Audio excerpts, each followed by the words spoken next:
Nessa tarde desse sábado bonito, depois de todo mundo ter participado de festas, de blocos e tudo mais, eu tô aqui com a nutricionista Isabelle Mastelaro, ela é nutricionista da USP, vai falar um pouquinho dos sucos detox. Será que tem pessoas que não podem consumir esses sucos? Quais são as vitaminas e os sais minerais que possuem cada tipo de suco? Tudo bem, Isabela? Tudo bem, João. Obrigada pelo convite. Agradeço estar aqui com vocês mais uma vez. Bom, nosso tema de hoje, né, do suco detox, é um tema muito abrangente. E a gente começa falando por que desse nome, né? Por que do detox, que na verdade tem a ver com desintoxicação. E é importante a gente saber já de cara que esse suco não tem capacidade de desintoxicar nosso organismo, né? Nós temos órgãos muito bons que fazem isso por nós, que é o nosso fígado, nosso rim, pulmão, consegue excretar tudo que entra de maléfico para o nosso organismo, e surgiu essa ideia de que o suco estaria fazendo esse processo. Mas por que não é, né? O suco, ele na verdade, ele entra como ser rico em nutrientes e minerais, igual você falou anteriormente. E o potencial que ele tem no nosso organismo é de nos ajudar a tirar uma certa retenção de líquido. Então não está associado ali a uma desintoxicação. Ele apenas está conseguindo desinflamar o nosso corpo, tirar um pouco ali esse excesso de líquido através do volume líquido que vai entrar também. Tá. E Isabela, na verdade, como começou essa questão de suco detox? Eu acho que assim, começou onde tudo começa, os mitos da nutrição, né? Com redes de famosos, com blog, com notícias, associando o consumo desse suco com o emagrecimento. Então, o que aconteceu muito foi que pessoas deixaram de consumir uma alimentação regular, com comidas, né, com o alimento do dia a dia, almoço, jantar, e começaram a substituir essas refeições pelo suco. E naturalmente a gente tem um déficit calórico, então a gente deixa de consumir muitas calorias, o que pode favorecer o processo de emagrecimento. Mas não quer dizer que eu estou perdendo gordura, eu apenas estou tirando o líquido do meu corpo e eliminando, na verdade, a nossa reserva de glicogênio, que é o carboidrato do corpo. Quando eu faço isso, eu perco muita água. Então, eu diminuo meu peso de balança, mas eu não estou emagrecendo. Então, nesse ciclo aí, né, desse mito, é que o suco acabou ganhando um destaque. Porque, na verdade, as pessoas têm o costume de se alimentar muito mal, né? E acaba consumindo, misturando muito tipo de enzimas, que no nosso organismo acaba intoxicando nosso sistema digestório, acaba absorvendo muito às vezes coisas negativas. Sim. E aí os sucos detox são praticamente auxiliadores. Isso, eu acho que você tem toda a razão, porque muito do indivíduo é comum fazer excesso de álcool, né? O álcool abusivo, principalmente nessa época que a gente teve de carnaval aqui, são todos os dias ingerindo muita quantidade, deixa de se hidratar, acaba consumindo muitos alimentos ricos em gordura e carboidrato. Então o suco entra como um contrabalanço. Eu estou consumindo nutrientes bons ali, tem vitaminas e minerais que têm potencial antioxidante. Então, ao mesmo tempo que eu causo um estresse no meu organismo, consumindo coisas ruins, né? Alimentos que a gente considera que em excesso causam esse estresse ali no estômago, intestino e no restante do nosso organismo, o suco entra como um contra. Não, eu estou fazendo um antioxidante, eu estou protegendo as minhas células, eu estou ingerindo nutrientes e vitaminas bons. Doutora, sei que as pessoas hoje em dia estão substituindo uma boa refeição pelo suco. Quais são os mitos e verdades nessa questão?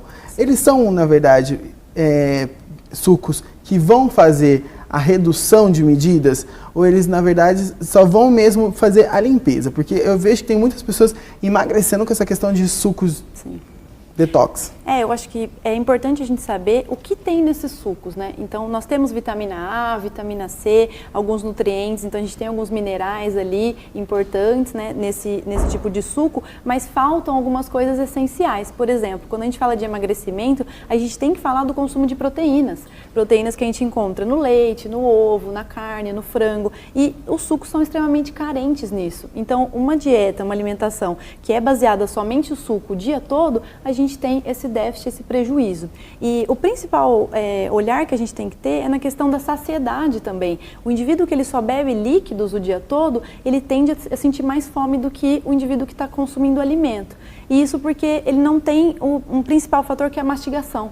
Quando o indivíduo mastiga, o organismo dele já sabe que vai chegar um alimento para ser digerido. Quando a gente faz ingestão de suco, isso é bem mais rápido, absorção, digestão, e isso acaba prejudicando muitas vezes o sinal da fome e da saciedade no organismo. Aqui a gente tem 3 tipos de sucos, né? Que cada um tem um tipo uma base em si. Sim. E tem o complemento com outros nutrientes, com outras frutas. Sim. Quais são eles?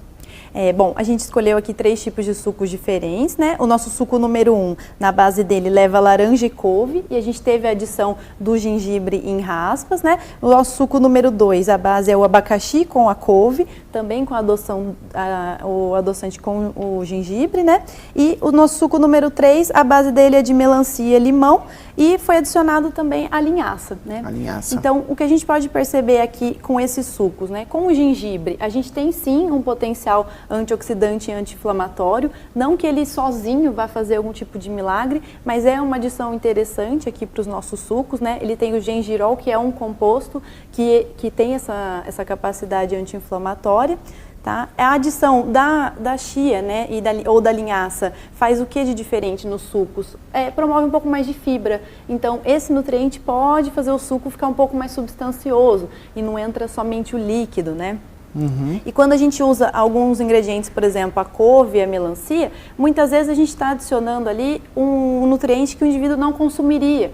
Então, a gente está tornando mais atrativo o consumo da fruta. E o cuidado que a gente tem que ter é, quando eu vou consumir a fruta, muitas vezes eu consumo a casca, eu consumo as fibras. Então, por exemplo, a maçã, eu consumo com a casca, eu estou consumindo ali os nutrientes da casca também. E quando eu faço o suco, se eu coar esse suco, eu perco muitos nutrientes e perco a fibra, que é quem me ajuda muito na questão da saciedade. Então, a dica é deixar com todos aqueles... Isso, aqueles pedacinhos, né? Aqueles miúdos que, às vezes, a pessoa pensa, isso aqui não faz parte do suco, né? E eu acabo retirando ali um bagaço, eu acabo retirando a casca e perco esse grande potencial que a fibra pode ajudar. Legal. No suco, a gente pode misturar frutas, hortaliças e alguns legumes. Sim. E isso tudo vai ser um auxiliar, na verdade, como você disse. Isso. Tem restrição para alguma faixa etária de idade? Crianças, jovens, adultos, idosos também podem consumir esses tipos de suco? Sim, a única atenção que a gente tem que ter é com a composição do suco, porque dependendo do legume, da fruta que eu adicionar, eu acabo enriquecendo o carboidrato que tem nesse suco. Então, quando eu falo do indivíduo diabético, né, ou do indivíduo hipertenso que tem uma restrição de sódio, de potássio, eu preciso me atentar à combinação das frutas. Por exemplo, a melancia e a banana são 2 frutas que têm um alto índice de potássio. Já não seria legal para esse indivíduo hipertenso. E quando a gente fala dos legumes, por exemplo, a cenoura e a beterraba, né, que tem um alto valor ali do carboidrato, se eu misturar esses 2 mais uma laranja, para o diabético já não é tão interessante de consumir também esse tipo de suco. Mas as crianças, no geral, têm uma faixa etária ali a partir dos 2 anos para incluir o suco e fazer uma escolha legal das combinações das frutas também é super bacana. Legal. Aqui a gente tem o mel, né? E mel, ele é uma fonte de adoçante natural. Isso. E que as pessoas podem substituir ele em vários tipos de doces, no principal suco em si. Porque às vezes tem alguns sucos que estão mais ácidos, sim, outros são mais adocicados. A proposta do suco também é sempre a gente tentar usar o sabor da fruta para adoçar. Uhum. A fruta tem um carboidrato que é a frutose, que nos ajuda nessa questão do sabor mais doce. Então, quando eu coloco uma melancia, quando eu coloco a própria banana ou uma laranja que está mais madura ali, eu consigo proporcionar esse sabor. No caso aqui, né, dessas preparações, a gente tem o mel de agave, que é um mel que é extraído dessa planta, né, da agave, que é um pouco diferente do outro tipo de mel que a gente está acostumado a consumir.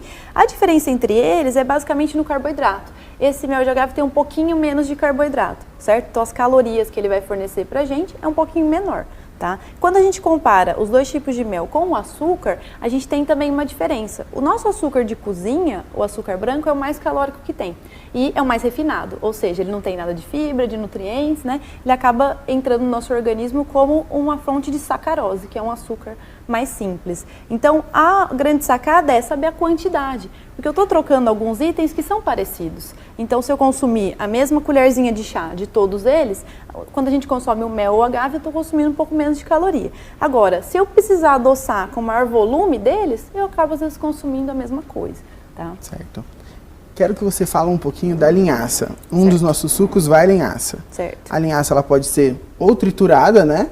Ou em grãos em si? Isso. Na verdade, tanto a linhaça quanto um outro grão que é a chia, que tem sido muito comumente usado, a proposta de eu triturar é para eu poder aproveitar o que ela tem dentro do grão. Então, são fontes boas do ômega, né, que é uma gordura importante que a gente não consome na maioria dos alimentos. Então, é uma forma de adicionar isso na nossa rotina. E quando eu trituro o grão, eu consigo ter acesso a esse componente, certo? E ela é fibrosa, então ela entra como um componente interessante para a saciedade, como a gente já falou. Tá. Qual é a dica que você pode deixar aqui para os nossos telespectadores e também para os nossos foliões que estão aí agora em recuperação e principalmente na questão de poder revigorar um pouquinho as energias? Quais são as dicas que você dá para a gente além desses sucos aqui? Certo. Eu acho que assim, os sucos são opções muito válidas, pensando que esse indivíduo já desidratou muito nos últimos dias, seja pelo calor, seja pela ingestão de álcool ou da baixa ingestão de água. Então é saber colocar os sucos numa refeição que já está mais enriquecida ali, num horário da tarde ou da manhã, né? E saber que nada vai substituir a água. Essa água precisa entrar para balancear o seu metabolismo e seu organismo. Então, você precisa tomar água pura e saber utilizá-la nas outras receitas, né? E também saber que o álcool é algo que vai entrar no seu corpo por um determinado tempo. Então, tudo que você fizer nos próximos dias ali vai contribuir para o seu corpo se recuperar. Então, você precisa dormir bem, você precisa repor aí as energias, você precisa diversificar o que você está consumindo de nutrientes, que você não consumiu nos últimos dias, né? E ter essa prudência mesmo, que às vezes você vai consumir um suco que é rico em limão, abacaxi, mais ácido e vai ter mais dor de estômago, mais dor intestinal, mais desconforto do que benefício, né? Saber realmente curar ali o que você tem no momento para depois poder aproveitar outros tipos de alimento. Legal.